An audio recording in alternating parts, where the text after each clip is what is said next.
Hello guys, maglalabandera tayo ngayon kasi marami na akong labahan. Walang tubig kaya baka sa spring magbabanlaw ba. Isa lang ako dito sa bahay guys, kaya lalaba ako.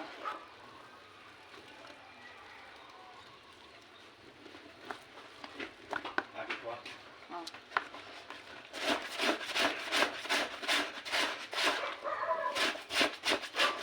Tulungan niyo ako.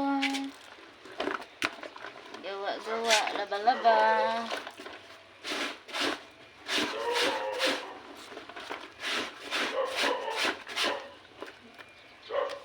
Bye-bye!